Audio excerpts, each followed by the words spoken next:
Hello everyone, and welcome to your Monday movement workout. I asked you guys on Instagram what you wanted today, and kettlebells definitely won out on that question.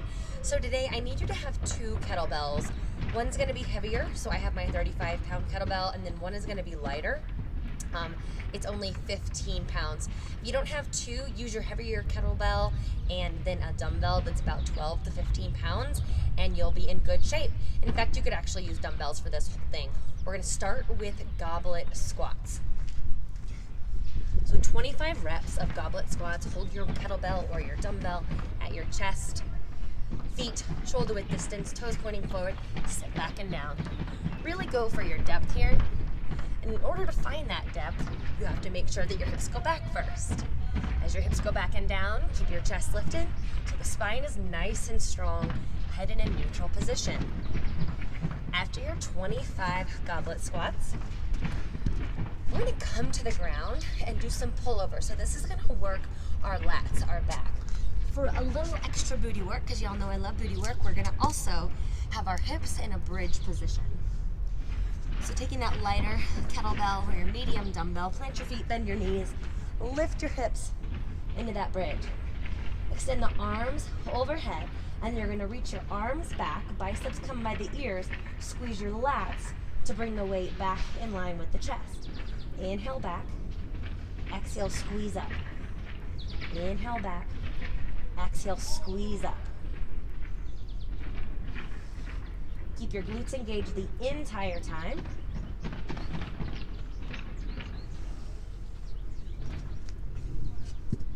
So we're doing 15 to 20 reps of those depending on how you feel.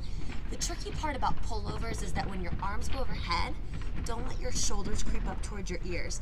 So keep the shoulders locked down the back so that you feel the stretch into the lats right below the shoulder blades. Now after that, we're back on our feet. And this is going to be up to you depending on whether you grab your heavier kettlebell or your medium dumbbell, kettlebell, etc. I'm going to go for my heavier one for single leg deadlifts. If you're holding the kettlebell, hold it with both hands. I can't talk very much when I do this because it takes a little concentration. So it does take balance. You're going to balance on one foot. Pitch your other foot back behind you. Now make sure your toes are pointing forward. We don't want our toes to turn out or turn in.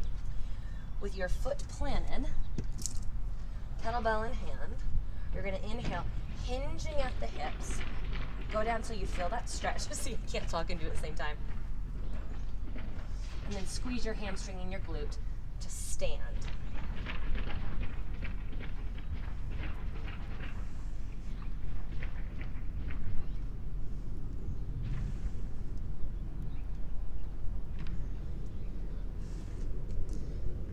So we're doing about 12 on each side of those.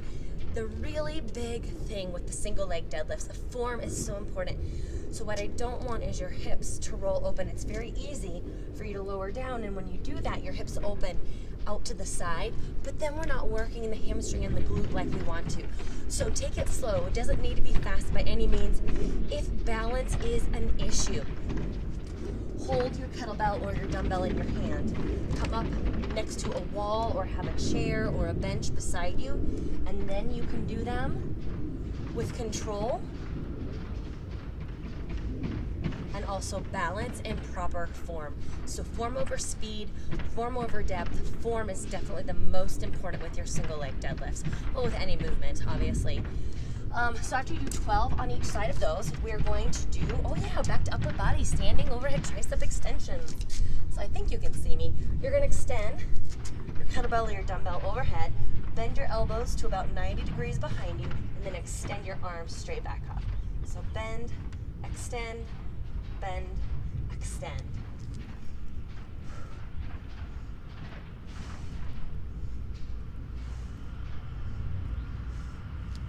The real thing I want you to watch out with the tricep extensions is make sure your elbows don't flare out to the side, and make sure that your ribs don't poke out. So you want to stay tight through the core and narrow with the elbows rather than letting your elbows flare out, because then you're not really working your triceps anymore, you're just bending your arms.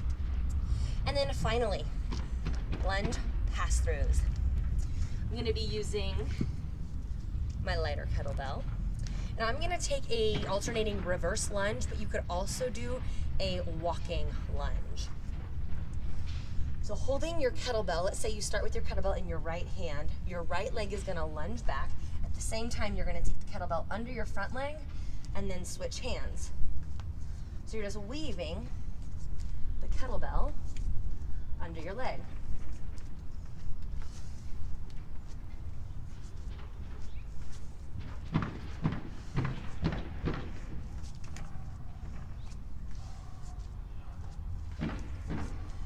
The real thing I want you to watch out for there, obviously your lunge form, the knee pointing forward, not collapsing in, keeping your knee stacked over the ankle.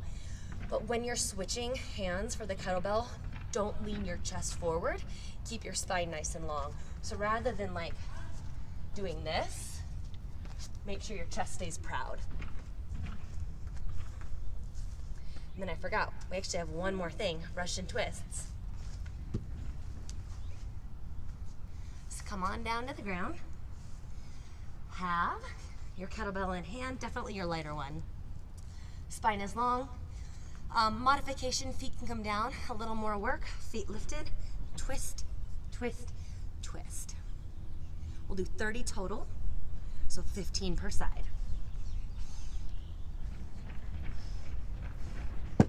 And if you're working with any back pain, you can do that without the weight or really go down in weight and get all the benefit, but without worrying about your lower back.